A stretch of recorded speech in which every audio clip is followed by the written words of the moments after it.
Ya udah, Alhamdulillah ya, kita kembali menerusi Rampai Pagi dan sekarang kita dalam segmen Tamu Bahasa iaitu berbicara mengenai dengan peranan unit pengiktirafan memartabat bahasa Melayu melalui anugerah penulis Asia Tenggara dan Alhamdulillah kita telah pun ya mendatangkan tetamu undangan kita dan kita bersama dengan tetamu undangan kita iaitu merupakan seorang pegawai penyelidik Dewan Bahasa dan Pustaka iaitu Yang Mulia Tuan Muhammad Najmuddin bin Muhammad. Ya, Assalamualaikum Tuan. Waalaikumsalam warahmatullahi Alhamdulillah, apa khabar? Alhamdulillah sihat. Alhamdulillah ya. Jadi ya Intan dan juga Auda penonton sekalian, Rampai Pagi ingin mengucapkan jutaan terima kasih ya kepada Tuan Muhammad kerana berkesudian bersama kita pada pagi ini. InsyaAllah seperti yang telah pun kita berigakan, di mana kita akan memperkatakan Intan ya mengenai dengan peranan unit pengiktirafan memartabatkan bahasa Melayu melalui anugerah penulis Asia Tenggara. Baik, segera Auda kita mulakan sesi wawancara kita pada pagi ini ya Tuan ya. Ya. Baik. Jadi sebelum kita mengalihkan tumpuan mengenai dengan tajuk utama kita. Jadi Tuan, peranan unit pengiktirafan iaitu memartabatkan bahasa Melayu melalui maafkan saya anugerah penulis Asia Tenggara. Ya.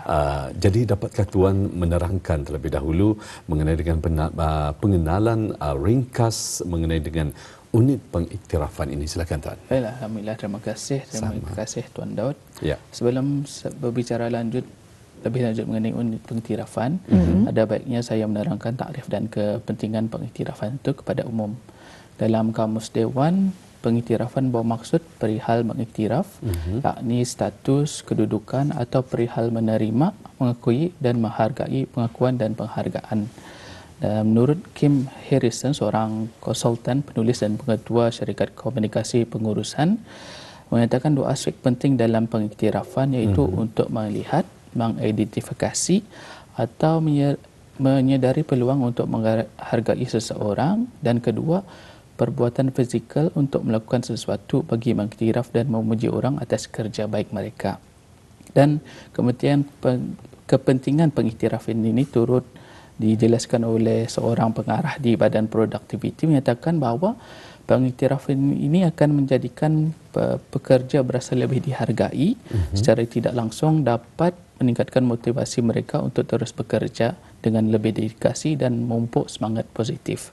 Jadinya dalam konteks mengiktiraf penulis dapat disimpulkan bahawa pengiktirafan ini membolehkan sebuah organisasi untuk mengidentifikasi atau menyedari peluang khususnya pemberian anugerah kepada penulis. Berujuk pada penulis lah, sehingga pemberian anugerah ini akan mendorong penulis tersebut berasa untuk dihargai, bermotivasi, berdedikasi dan dapat meningkatkan produktiviti mereka. Seterusnya saya akan menyentuh mengenai unit pengiktirafan, melihat kepada takrif dan kepentingan pengiktirafan tersebut. Satu unit yang tadi bincangkan pagi ini iaitu unit pengiktirafan diwujudkan yang merupakan satu unit diserapkan dalam bahagian penyelidikan dokumentasi dan pengiktirafan yang diwujudkan pada 1 Januari 2018. Dan ini adalah maklumat yang penting juga. Tugas utama unit ini adalah selaku urus tiak beberapa anugerah dan penghargaan yang dikendalikan baik dalam dan luar negara. Jadinya urus tiak ini melaksanakan pengurusan, penyelarasan dan bagi pengiktirafan kepada penulis tanah air maupun individu yang berkaliber dalam mengangkat dan memartabatkan bahasa Melayu dan sastra. Antara anugerah yang diuruskan dalam unit pengiktirafan ini ialah anugerah penulis Asia Tenggara yang diadakan secara tahunan, yang tadi akan bincangkan pada pagi ini. Duta Bahasa yang diadakan secara tentatif, kerana kalau ada calon yang sesuai barulah diadakan, dan beberapa anugerah lain mengikut keperluan masing-masing,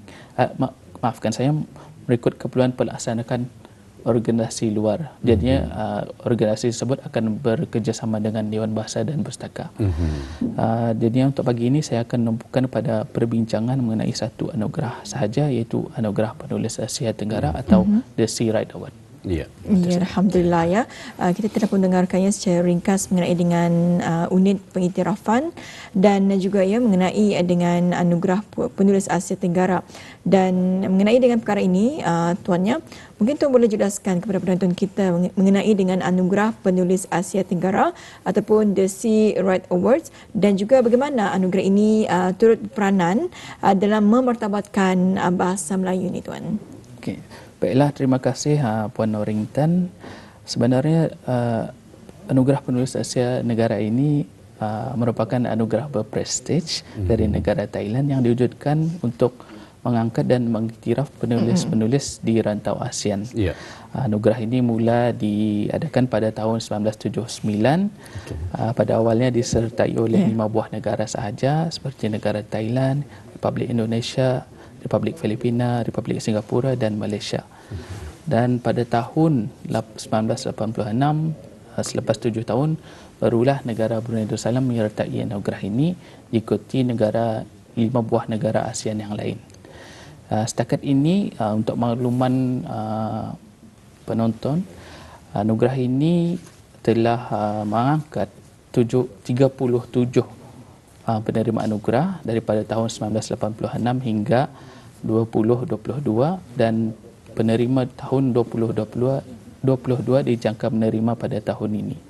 Dan ia pelbagai genre telah diangkat, diiktiraf bersama karya dan penulisnya sendiri, iaitu sebanyak 20 buah puisi, 8 buah novel, 3 buah cerpen, cerpen sebanyak 6 buah dan drama sebanyak 3 buah. Dan ini perkara yang menarik untuk dikongsikan.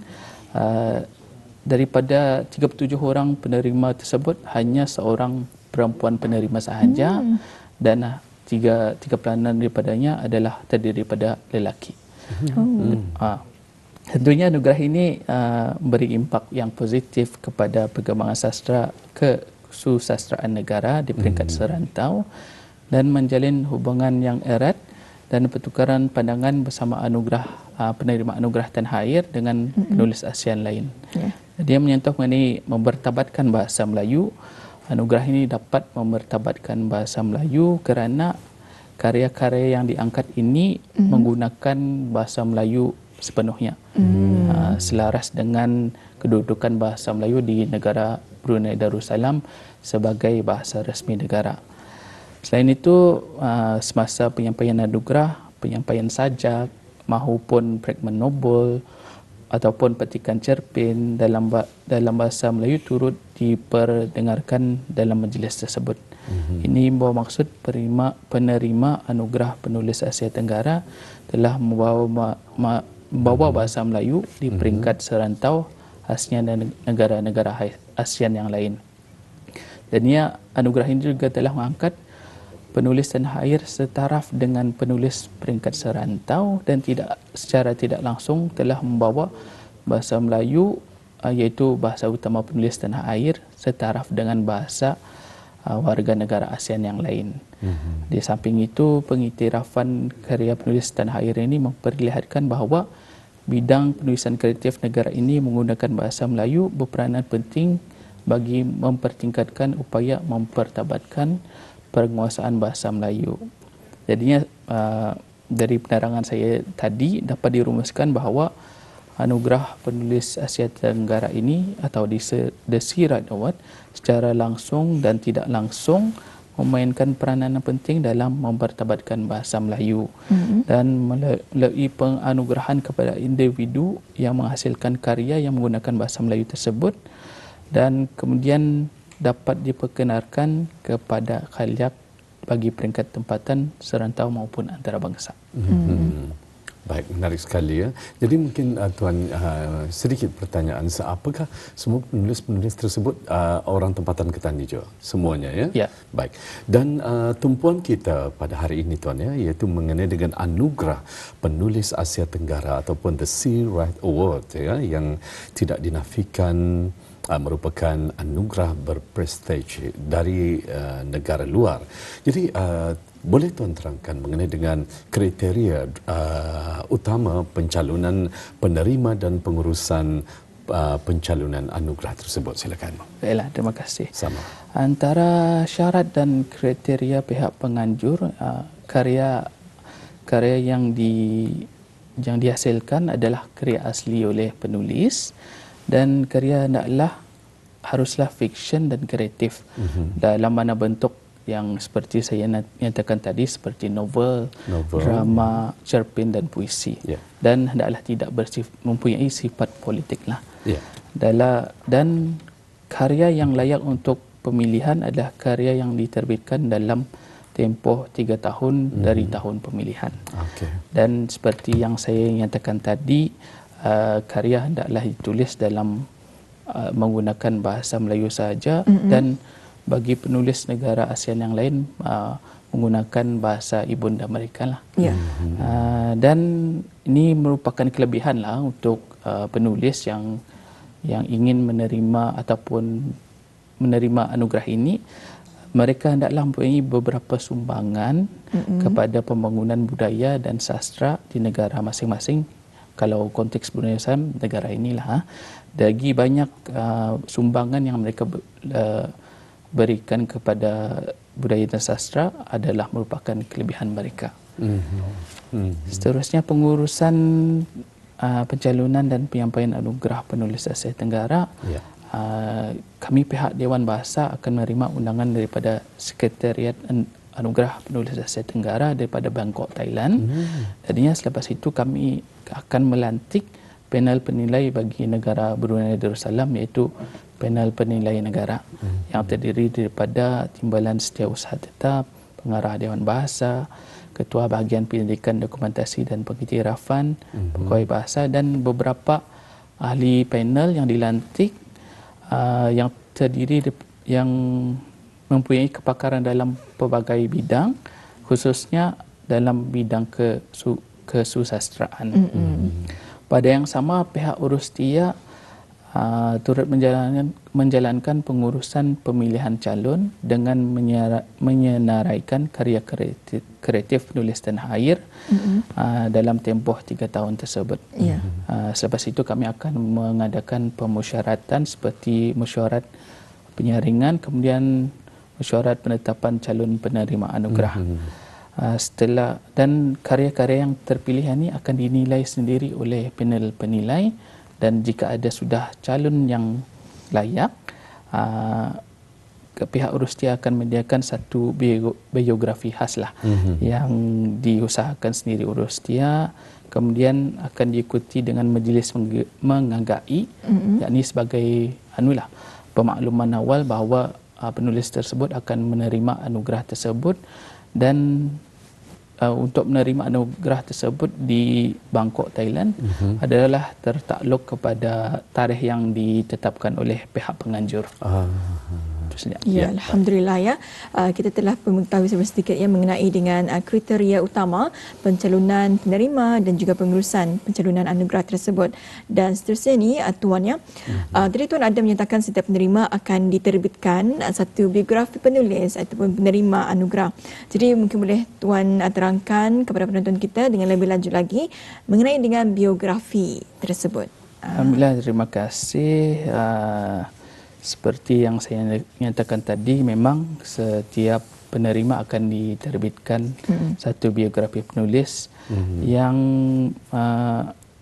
seperti itu ya. Seperti itu. Ini adalah Ani Allahyarham Salmi Mesra Sudani, merupakan penulis penerima penulis Asia Tenggara bagi tahun 2019.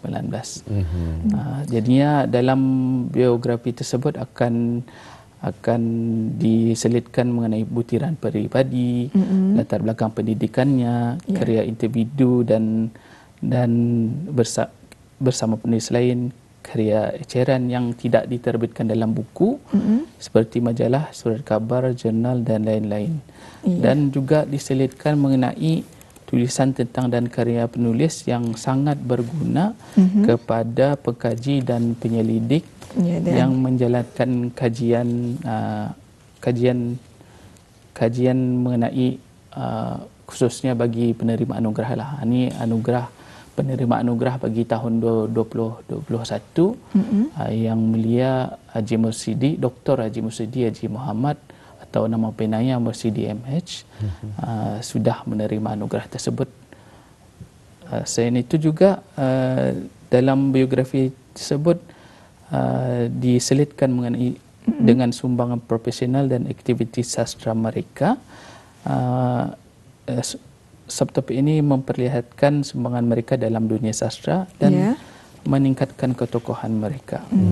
Di samping itu juga ini yang penting juga bicara bersama penulis, kami akan mengadakan sesi temu bual bersama penerima anugerah tersebut kerana kadang-kadang terdapat maklumat yang baru dan penting yang boleh kami masukkan dalam biografi ini. Dikemas kini lah ya. Dikemas kini.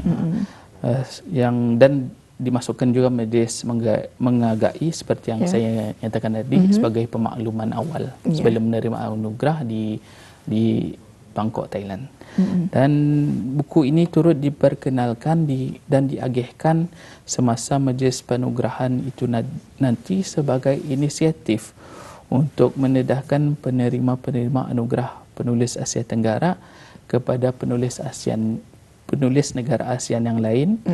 Dan untuk makluman juga biografi ini menggunakan dewi bahasa iaitu bahasa Melayu dan bahasa Inggeris untuk memudahkan pembaca, khasnya bagi negara yang bukan menggunakan bahasa Melayu sebagai bahasa utama. Dan mungkin tadi boleh lihat biografi ini terlihat ringkas tapi sebenarnya ia padat dengan informasi yang boleh menjadi langkah pertama bagi para pengkaji dan penyelidik untuk membuat penyelidikan sebagai salah seorang penerima anugerah penulis Asia Tenggara bagi negara Brunei Darussalam. Ya, jadi di sini akan ada kita saksikan bersama ya. Contohnya saja kalau ini buku anugerah penulis Asia Tenggara itu Mursidi MH. Itu pun Dr. Haji Mursidi Haji Muhammad. Jadi kita saksikan bersama akan ada profil ya beliau. Profil Dr. Haji Mursidi. Dan banyak lagi sebenarnya ya. Banyak lagi dalam itu yang sangat berguna kepada pengkaji lah. Kerana informasi yang ini kadang-kadang terpaksa tani melihat satu persatu buku yang ada. Jadinya dalam buku ini mungkin memudahkan lagi para pengkaji untuk menyelidik mereka yang menjalankan kajian lah. Baik. Baik, itu dia tadi audio kita bawakan di studio Rampai Pagi ini nyorong penghasilan 3 buku ya sebagai tetapan kita bersama Auda dan Tuan akhir sekali mungkin sebagai penutup boleh Tuan nyatakan saranan ataupun hasrat Tuan kepada penerima anugerah dan penulis tanah air yang lain. Silakan. Terima kasih. Saya sangat berharap agar penerima anugerah yang telah menerima anugerah akan terus berkarya dan menyumbang dalam penulisan kesusastraan tanah air dan terus melibatkan diri dalam aktiviti sastra tanah air serantau dan antarabangsa. Sepertinya menjadi pembimbing bengkel, perkongsian ilmu dalam pertemuan sastra ataupun membentang kertas kerja dalam seminar sastra dan lain-lain. Kerana penerima anugerah ini adalah contoh masyarakat dan suri tauladan kepada para penulis muda untuk terus bergerak aktif dalam penulisan kreatif secara tidak langsung lagi adalah sebagai penggerak bagi mempertabatkan dan memperkasa bahasa Melayu dan juga kesusastraan Melayu. Bagi penulis mapan dan prolifik disarankan untuk terus berkarya dan tidak berputus asa dalam menerbitkan karya-karya yang berkualiti untuk menjadi penerima anugerah seterusnya jika ada rezeki masing-masing. Dan tidak lupa untuk meningkatkan ketokohan dan portfolio masing-masing sebagai kelebihan untuk memenuhi kriteria anugerah penulis Asia Tenggara atau Desirat Award yang telah ditetapkan oleh pihak penganjur. Dan saya berharap lebih banyak penulis wanita mendekati untuk menghasilkan karya kreatif ini kerana seperti yang saya nyatakan tadi hanya seorang penerima sahaja dan mungkin selepas ini lebih banyak penulis wanita yang melibatkan diri dan seterusnya menerima anugerah ini. Untuk akhirnya saya sangat berharap penulis-penulis tempatan dapat menempa nama tidak terhad hanya di peringkat serantau tetapi peringkat anugerah antarabangsa seperti Nobel Prize dalam kesusastraan, International Booker Prize dan seumpamanya. Baik, mungkin Tuan dapat menjelaskan sedikit dari pertanyaan. Andainya orang ramai ingin memiliki naskah buku ini, macam mana? Apakah ianya dijual ataupun boleh diperolehi? Macam mana ni? Buku ini diterbitkan untuk Dewan Bahasa dan Pustaka saja dan boleh diperolehi atau dirujuk, tapi ia bukan dijual lah. Ia bukan dijual. Ia boleh dirujuk di setiap perpustakaan yang ada di negara ini lah. Di empat daerah. Misal kami ada apa namanya ni membagi kepada bahagian perpustakaan untuk rujukan yang berguna kepada pembaca maupun pengkaji. Cuma untuk dipinjam sahaja. Dipinjam sahaja. Jadi tidak dimiliki. Betul sekali. Terima kasih kepada tetamu kita iaitu baru saja berkongsi mengenai dengan wawancara kita iaitu peranan unit pengiktirafan martabatkan bahasa Melayu melalui anugerah penulis Asia Tenggara. Terima kasih kepada Tuan Muhammad Najmuddin bin Muhammad, itu pegawai penyelidik Dewan Bahasa dan Pustaka, kerana telah berkesudiannya untuk berkongsi mengenai dengan anugerah penulis Asia Tenggara ataupun Sea Right Award yang merupakan satu anugerah berprestij yang memberikan pengiktirafan kepada para penulis dan penyair terkemuka di negara-negara ASEAN. Terima kasih Tuan. Sama-sama. Assalamualaikum. Waalaikumsalam warahmatullahi wabarakatuh. Alhamdulillah.